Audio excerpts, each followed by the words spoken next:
8. Reporté. Order number 9, Bill S-209, numéro 9, projet de loi S-209. Sénatrice Galbez. Merci, Madame la Présidente. Chers collègues, je prends la parole aujourd'hui pour appuyer le projet de loi S-209 qui vise à abaisser l'âge de vote à 16 ans. Ce projet de loi est en totale conformité avec le mandat constitutionnel du Sénat de protéger les minorités qui ne sont pas bien représentées dans la Chambre du Parlement comme les jeunes et les générations futures. Avant moi, les sénatrices McFedrin, ou plutôt les sénateurs McFedrin, Mercer, Miville-Deschênes, Omnivore et McCollum, ont présenté avec éloquence les nombreuses raisons et arguments en faveur de l'abaissement de l'âge de vote à 16 ans. Ces arguments solides sont notamment les suivants. Les jeunes ont déjà de nombreuses responsabilités d'adultes, mais se voient refuser les mêmes droits. Ils sont censés respecter la loi, mais n'ont pas leur mot à dire dans son élaboration.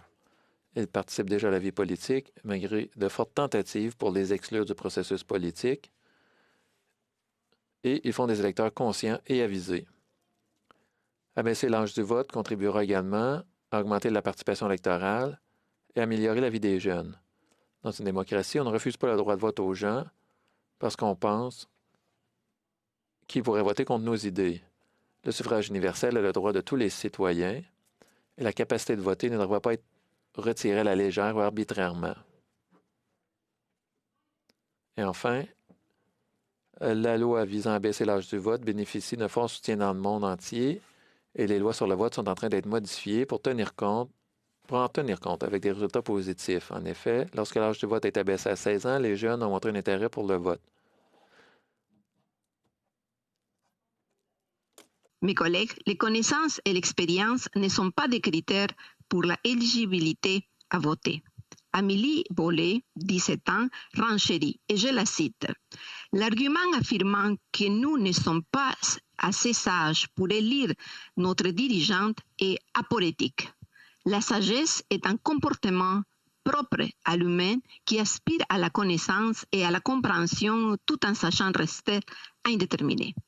Or, si nous manquons de sagesse, pourquoi avons-nous le droit d'arrêter d'étudier à 16 ans? Fin de la citation. En 2017, the editors of English Dictionary. Les éditeurs de l'Oxford English Dictionary ont choisi le mot youthquake comme mot de l'année défini comme étant un changement culturel, politique ou social significatif résultant des actions ou de l'influence des jeunes. Les personnes de moins de 18 ans ont la possibilité de remporter un prix Nobel, d'atteindre le sommet du mont Everest, de mener des recherches sur le cancer, de devenir des auteurs publiés, d'enseigner un cours de physique nucléaire de niveau supérieur, de diriger leur propre école, de travailler pour la NASA et de risquer leur vie presque à chaque jour pour en sauver d'autres.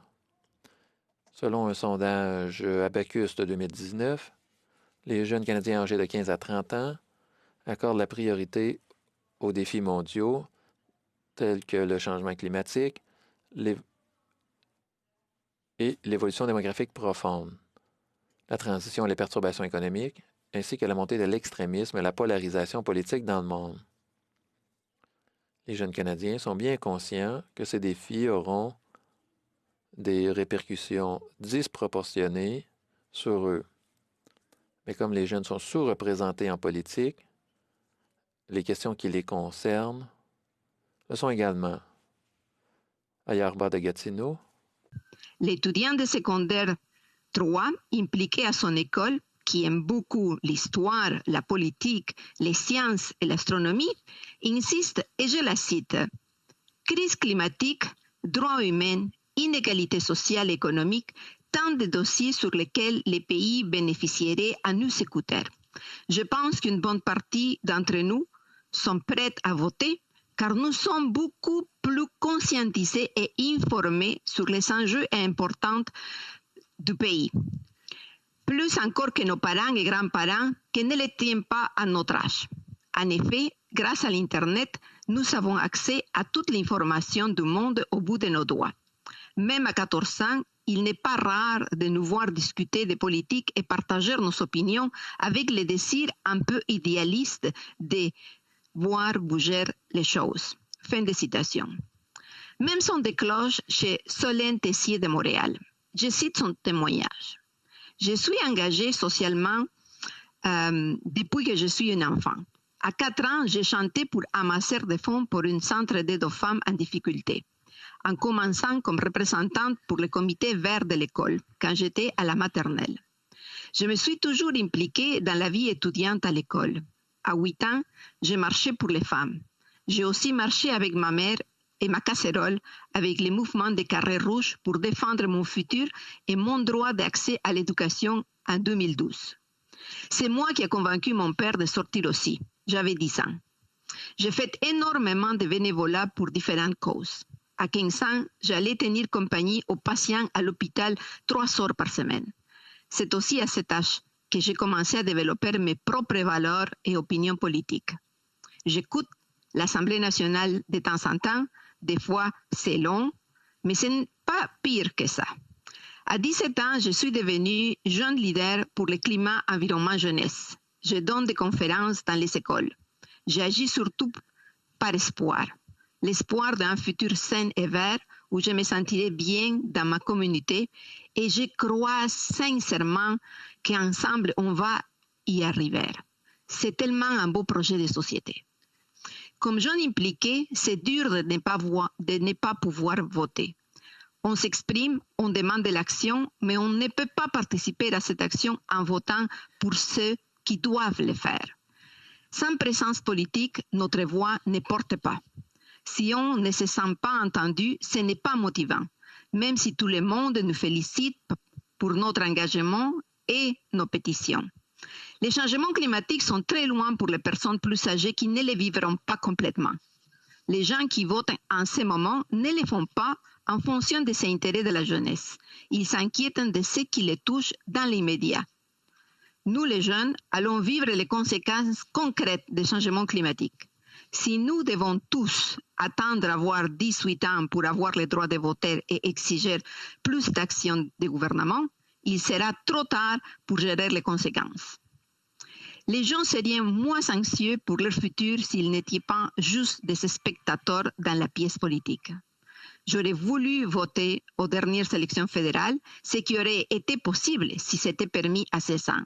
Et j'aurais préféré voter selon un système proportionnel mixte.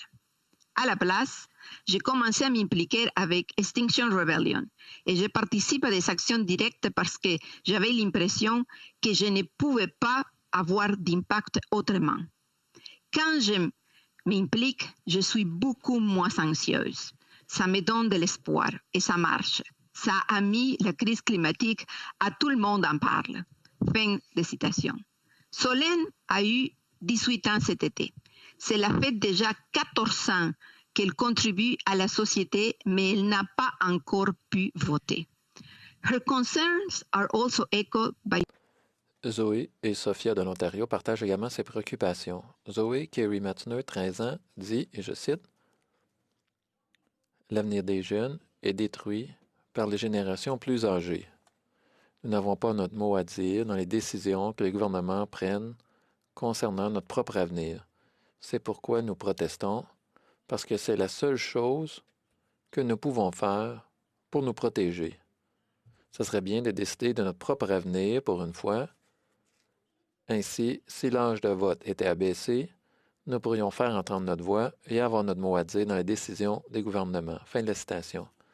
Zoé veut un jour étudier le comportement des animaux en tant qu'éthologiste, mais elle a peur de ce que la perte de biodiversité va signifier pour ses projets de carrière. Sophia Mature ajoute, je cite, « J'ai fait du lobbying auprès de politiciens depuis l'âge de 7 ans en faveur de l'action climatique. Tous mes amis connaissent les questions qui ont un effet sur nos vies. Nous avons 13 ans, ce qui signifie que nous ne pouvons pas voter pour protéger notre avenir avant 2025. C'est trop long pour attendre de protéger notre avenir contre la dégradation du climat. » Fin de la citation.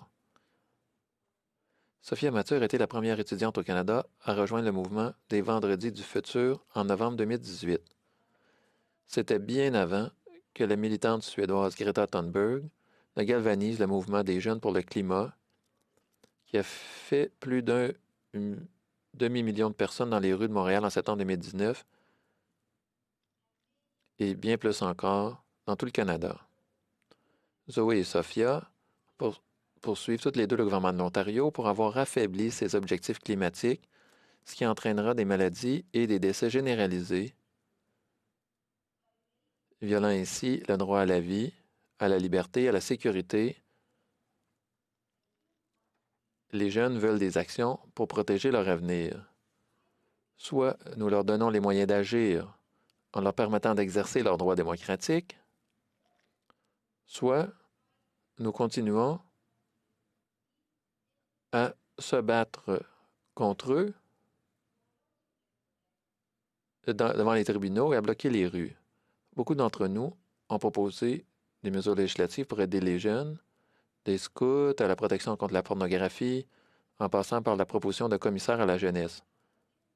Mais comme le montrent clairement les témoignages que j'ai transmis aujourd'hui, la meilleure chose que nous puissions faire pour les jeunes est peut-être les laisser parler pour eux-mêmes, ce qu'ils sont clairement capables de faire, c'est-à-dire leur permettre de voter dès l'âge de 16 ans, d'appuyer le projet de loi S-209. Merci.